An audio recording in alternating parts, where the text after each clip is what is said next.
एकदम क्यू के साथ चलते हैं डायरेक्टर साहब। गावा सर दिख रहे हैं। गावा सर गुड मॉर्निंग। आज का प्रिफर्ड पिक कौन सा? गुड मॉर्निंग सभी पैनलिस्ट को भी गुड मॉर्निंग। आज का प्रेफर्ड पिक आई थिंक अनुज जी ने ऑलरेडी ले लिया है। स्टॉक का नाम है एनबीसीसी। का रीजन क्या है? बेसिकली चार्ट स्ट्रक्चर पॉजिटिव है। 100 में पहले एक रेजिस्टेंस हुआ था, लेकिन इस बार जो 100 पार कर लिया ना, उसे लगता है 100 एक सपोर्ट बन गया। दो तरीका है लेने का स्टॉक को। एक शॉर्ट टर्म के लिए अपडेट करा 104 के आसपास, स्टॉप लगाएंगे सिर्फ ₹2 का। 102 का स्टॉप होना चाहिए, टारगेट 110। अगर इसको 120 के लिए प्ले करना है तो स्टॉप होना चाहिए 100 का। तो मेरे ख्याल से एनबीसीसी में एक सपोर्ट जोन बन गया है 100 पे, वहां पर स्ट्रॉन्ग सपोर्ट जोन है, तो इट्स लॉन्ग एनबीसीसी।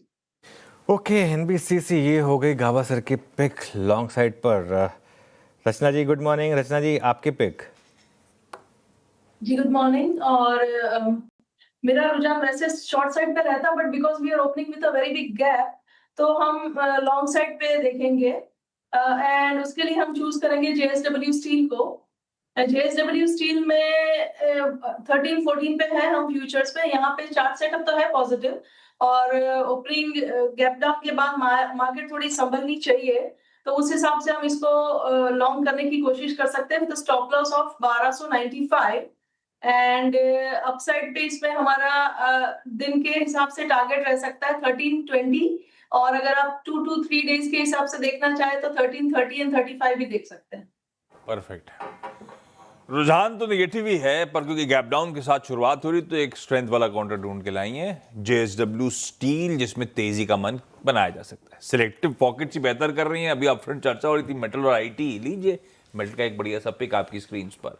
मानस भाई साहब गुड मॉर्निंग। आज का top call. Good morning Ashish ji, good morning Anuj ji, good morning everyone.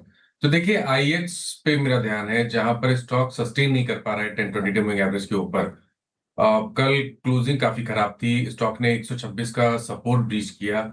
I think इसके फ्यूचर में आप एक सेल ट्रेड ले सकते हैं। स्टॉप लॉस आपको 128 रुपए के ऊपर लगाना है और टारगेट आपको 122 रुपए की सेट करने हैं आईएक्स के फ्यूचर में। अगर चाहें तो पुट ऑप्शन ले ले। 125 वाला पुट ऑप्शन 3 रुपए 75 पैसे के आसपास क्लोज हुआ था, उसमें आपको स्टॉप लॉस लगाना है 2 रुपए 90 पैसे का और टारगेट सेट करने हैं 5.5 रुपए के। ओके चलिए, ये हो गई मानस जी की pick. आईएक्स। Ashish ji good morning. Ashish ji आपके पिक। गुड मॉर्निंग अनुज जी, good morning Ashish ji, good morning everyone. अनुज जी पीएनबी हाउसिंग फाइनेंस पे बिकवाली की सलाह रहेगी। स्टॉक काफी अच्छे स्ट्रेंथ में था, बट पिछले 3 दिनों के ट्रेडिंग सेशन में सारी इसकी करीब करीब अप्रैल से जो स्ट्रेंथ बनी थी सब गिव अप कर लिया और एक अहम सपोर्ट जोन को भी चैलेंज कर रहा है। 1000 के नीचे स्लिप होते इसमें एक गिरावट ज्यादा देखने मिल सकती है। तो यहाँ पे बिकवाली की सलाह है 1020 का यहाँ पे स्टॉप लॉस लगाना है। 980 और 960 तक के टारगेट्स नीचे साइड डाउन साइड में देखने मिल सकते हैं। पीएनबी हाउसिंग फाइनेंस एक्सेल रखो। लीजिए एक एनबीएफसी आपकी स्क्रीन पे। सौमिल मेहता साहब के पास चला जाए। सौमिल जी आपका प्रेफर्ड टॉप कॉल भाई साहब। Good morning to everyone. मेरा शॉर्ट कॉल होगा on Godrej consumers, Godrej CP. Godrej CP में एक फ्लैग पैटर्न का ब्रेकआउट नीचे की तरफ हुआ है, taking resistance at 20 and 40 daily moving average. जो मोमेंटम इंडिकेटर्स हैं वो भी सेल साइड पे वापस से आ चुके हैं। ऑलरेडी एक डाउन ट्रेंड में है। बीच में एक छोटा सा बाउंस हमने देखा था, taking resistance at 200 daily exponential moving average. फिर से ये जो ट्रेंड है मुझे लगता है कंटिन्यू होगा नीचे की तरफ।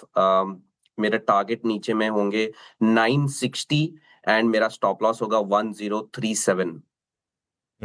ओके चलिए, ये हो गए आपके लिए सौमिल जी की पिक गोदरेज कंज्यूमर में सेल ट्रेड। गौरांग जी के पास चला जाए। गौरांग जी गुड मॉर्निंग। बताइए आपका आज का आइडिया। बहुत बहुत धन्यवाद अनुज भाई, मंच पर आमंत्रित करने के लिए। सीएनबीसी आवाज के दर्शकों को और मंच पर उपस्थित महानुभाव को, आप सभी को सादर प्रणाम और शुभ प्रभात। हमारे तरफ से एक छोटा डिस्क्लोजर देना अनिवार्य होगा। जो भी निवेश लायक रणनीति आज प्रातःकाल इस कार्यक्रम में रखेंगे, ये बुनियादी तर्क के आधार पर लंबी अवधि के लिए है।